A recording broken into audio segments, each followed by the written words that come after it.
January 9, 2025.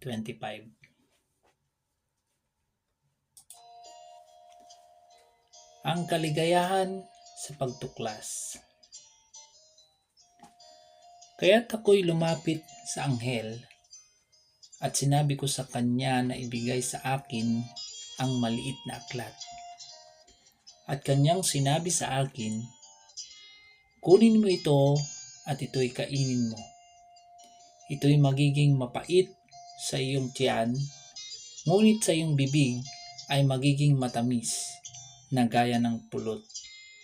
Apokalipsis chapter 10 verse 9. Ang Apokalipsis 10 ay isang kamangha-manghang pagitan sa daloy ng 7 trumpeta.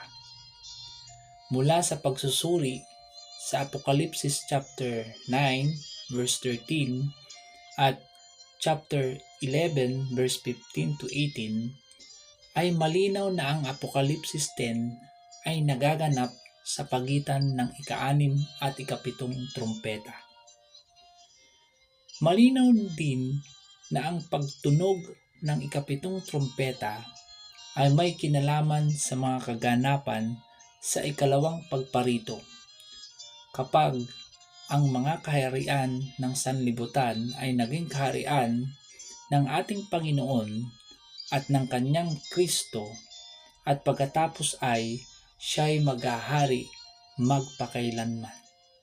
Apokalipsis chapter 11 verse 15. Ang sentro ng kabanata 10 ay isang munting aklat, mga talata 2:8 hanggang 10, na ipinapahiwatig ng pandiwa na panahunan, talata 2, ay aalisin o mabubuksan ayon sa konteksto ng kabanata sa katapusan ng panahon. Ngayon, ang lumang tipan ay nagsasabi sa atin ng isang aklat lamang na tatatakan hanggang sa katapusan ng panahon. Ngunit ikaw, o Daniel, isara mo ang salita at tatatakan mo ang aklat. Hanggang sa panahon ng kawakasan, marami ang tatakbo ng parot-parito at ang kaalaman ay lalago, ayon sa aklat ni Daniel. Kapansin-pansin, ang aklat ng Daniel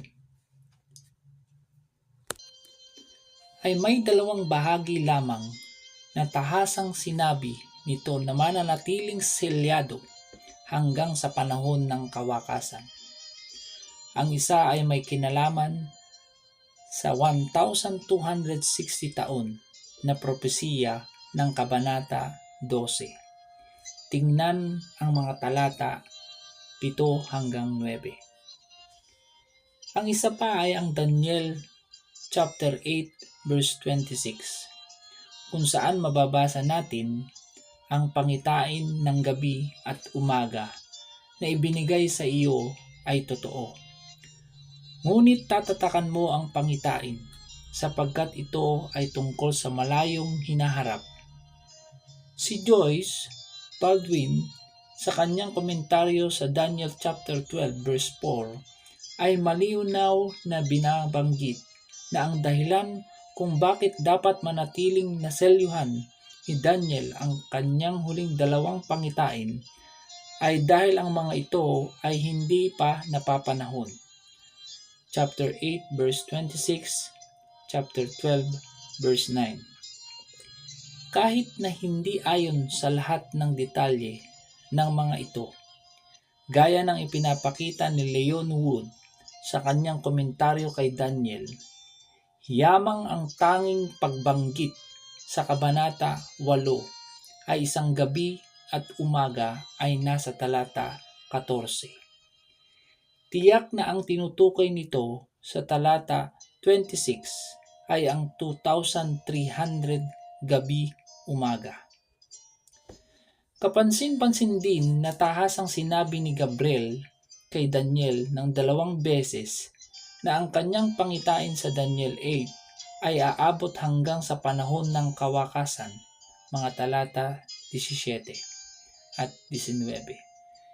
Sa paliwanag ng anghel, 3 sa 4 na simbolo ng Daniel 8 ang natapos sa kasaysayan, mga talatang 20 hanggang 25, na may isa lamang 2,300 araw na natitira para sa kataparan at katapusan ng panahon, talata 26.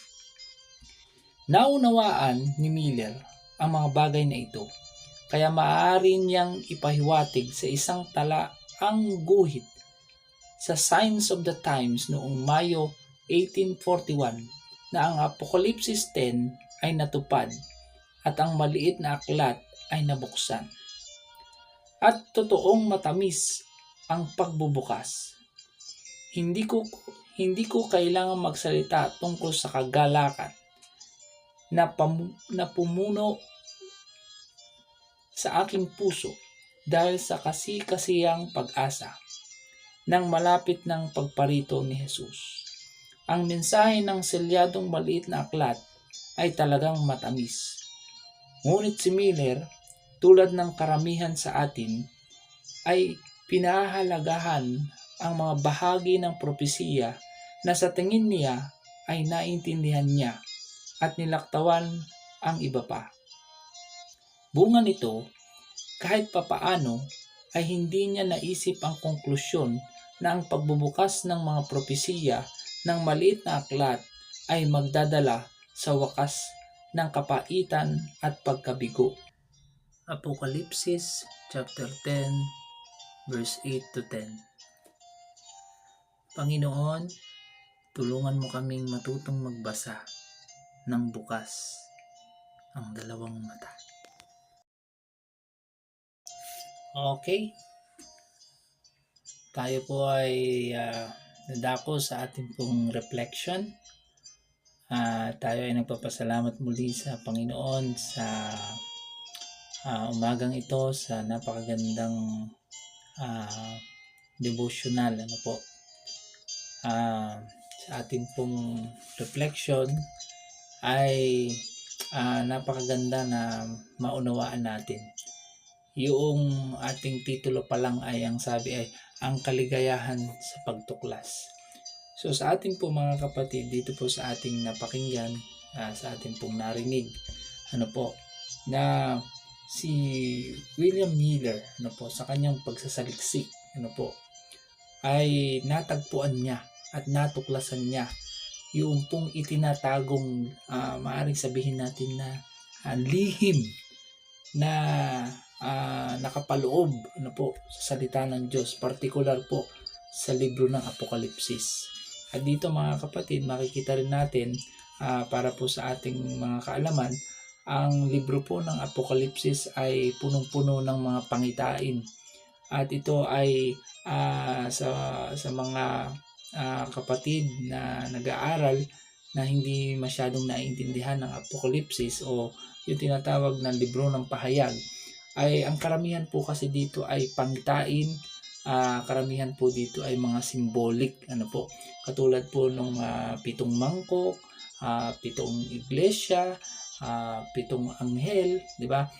Yan po ay may mga symbolic, Subalit dito mga kapatid, sa ating pong natalakay, ay yung pagkakatuklas ni William Miller, doon po sa ipinapahayag ng Apokalipsis, particular po dito sa ating binasa, sa chapter 10, chapter 2, chapter 7, chapter 11, ay isinasalarawan mga kapatid na dito sa pangalawang pagparito ng ating Panginoong Hesus, ay binabanggit, na bago dumating ang ating Panginoong Hesus, ayon po sa ating pong mga sinabing mga talata, mga kapitulo, particular po sa chapter 7, ay dito po ay nakapaloob yung pong mga kaharian na maghahari muna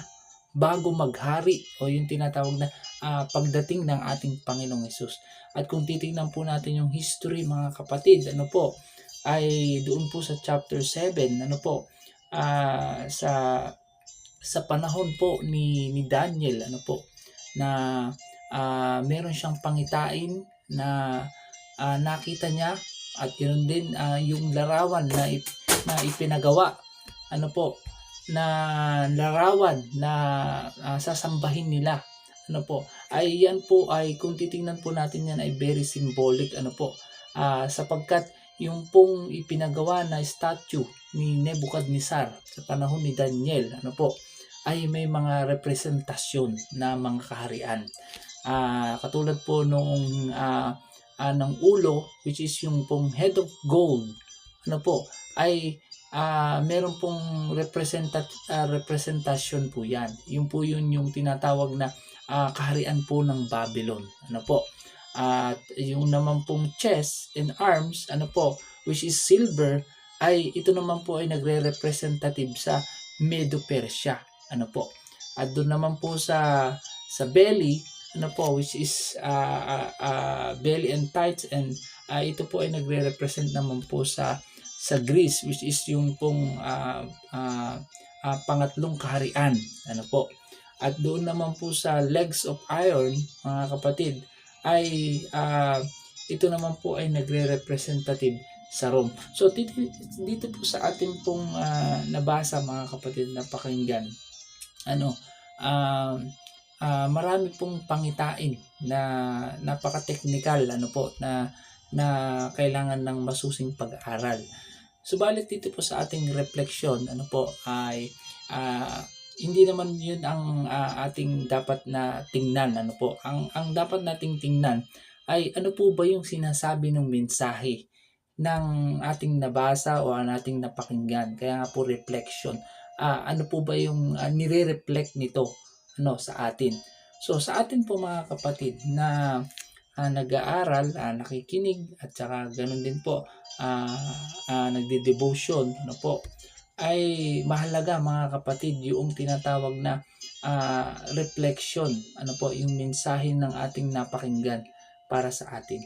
Nang sa ganun, ito ay makatulong sa atin na mapaghandaan, ano po, kung ano man yung nais ng Panginoon para sa atin, mga kapatid. Katulad nito, mga kapatid, yung natuklasan ni William Miller, ano po, doon po sa mga nakapaloob na mensahe sa mga pangitain dito po sa Apokalipsis, ay nagbigay sa kanya, mga kapatid, ng pangunawa, ng paghahanda, ano, at ng babala, ano po, sapagkat dito, mga kapatid, katulad ko, nung aking nabasa ito, mga kapatid, na ito pala ay nagpapaalala sa atin, na nagbibigay sa atin ng babala, na bago dumating ang Panginoon, ano po, at ito ay binabanggit sa ating mga mensahe na basa kanina, na merong signs of times. So ibig sabihin, meron palang mga senyales, meron yung mga bagay na malalaman natin, o mga pangitain, o kaya naman mga pangyayari, ano, mga kapatid, na mangyayari, nang sa ganon ay ito ang maglilid, ano po, magbibigay sa atin ng idea na malapit na palang dumating ang Panginoon. Tunay nga na malapit nang dumating ang Panginoon. So nakikita natin, mga kapatid, na itong pagkakatuklas ni Miller ay nagbigay sa kanya ng kaligayahan, ano po.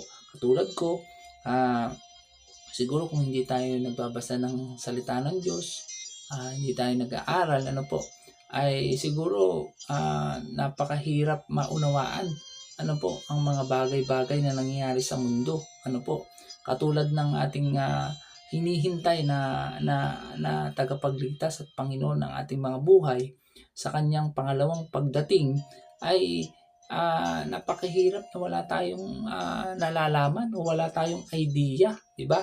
So dito, mga kapatid, mahalaga sa atin na mapaghandaan yung ating pong mga buhay, ano po, mapaghandaan natin yung mga darating sa hinaharap. Nang sa ganon, mga kapatid, ay dumating man ang ating Panginoon, Maaaring ngayon, maaaring sa kinabukasan ay alam natin, merong tinatawag na babala. Meron tayong sinusundan na link, mga kapatid, na link na tunay na ito na siguro, ito na yung hinihintay natin na mangyayari bago dumating ating Panginoon.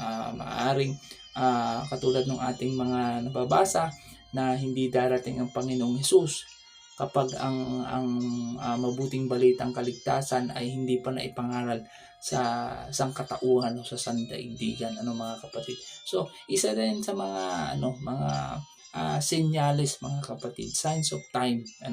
Nakikita rin natin sa mga nagdaang mga panahon, yung pong mga gera, 'di ba? Sa Ukraine and Germany, at yan nga yung pandemic, 'di ba? So, yan yung mga signs, mga kapatid. There is rumors and war, 'di ba? Sabi yan, nakasulat din niya sa Revelasyon o sa Apokalipsis. So, siguro sa atin, mga kapatid, ito ay isang panawagan, mga kapatid, na maging aware tayo sa mga nangyayari.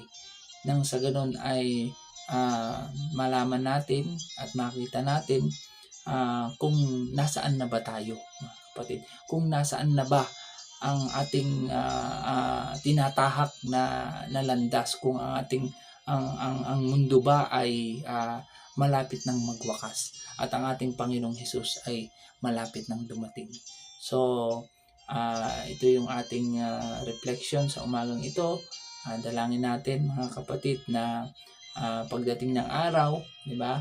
Hindi natin alam, ay nawa ay maging stick tayo sa sinasabi ng salita ng Diyos. Kung ano yung sinasabi ng salita ng Diyos, mga kapatid, sapagkat isa rin sa pangitain, mga kapatid, na maglilitawan ang mga bulaan ng propeta, at meron din na mag-aangkin na siya ang Diyos, siya ang Son of God, siya yung tinatawag na magiging Panginoon ng lahat, 'di ba? Meron yung kasulatan na ganoon na gagayahin mismo si Kristo. Ito nga yung tinatawag na Antichrist, 'di ba?